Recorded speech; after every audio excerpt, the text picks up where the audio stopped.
Chemical digestion occurs by hydrolysis, and we're going to start with carbohydrates. We'll look at all of the macromolecules. You'll need to know what the molecules are, what enzymes are breaking them down, what is your substrate, what do you end up as your product, where does this occur in the tube, and what organs release these enzymes. When you consume polysaccharides such as starch, salivary amylase in your saliva begins to break those polysaccharides down into smaller components. The salivary amylase will become denatured when the bolus enters the stomach. The chyme, once it gets into the duodenum, will mix with pancreatic amylase released from the pancreas.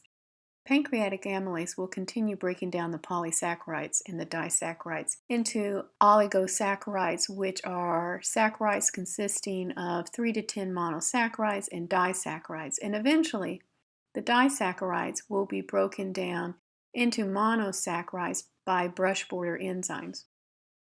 Remember, brush border enzymes are proteins that are embedded within the plasma membrane of the absorptive cells. So they're going to be involved in the very last step of digestion.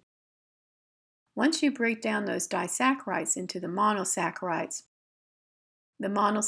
then are absorbed, and they will be transported across the plasma membrane of the absorptive cells by different transport mechanisms.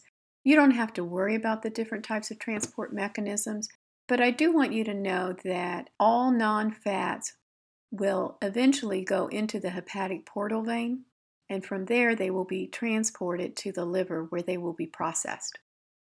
So the 3 disaccharides here are milk, sugar, lactose, malt sugar, maltose, and table sugar, sucrose.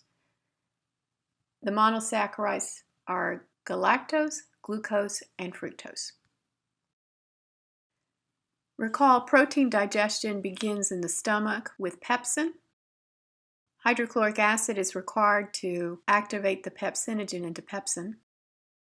The proteins are broken down by the pepsin into large polypeptides, which are then broken down further by pancreatic enzymes such as trypsin and chymotrypsin into small polypeptides or small peptides.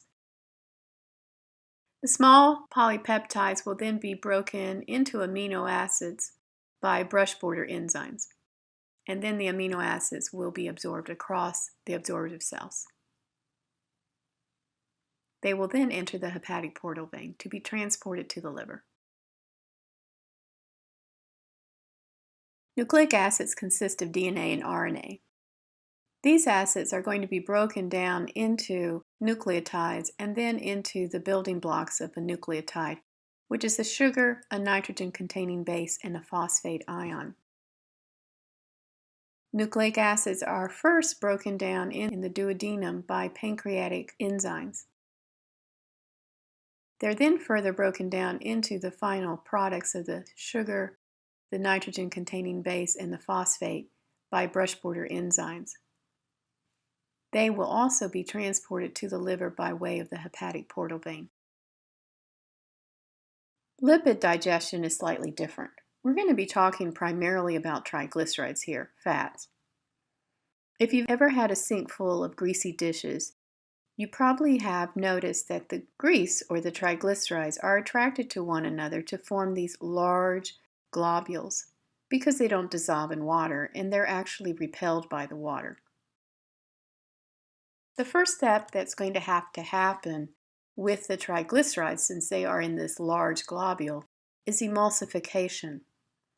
What emulsification does is it basically breaks the large globules into smaller droplets, increasing the surface area for the enzymes to begin to do their job.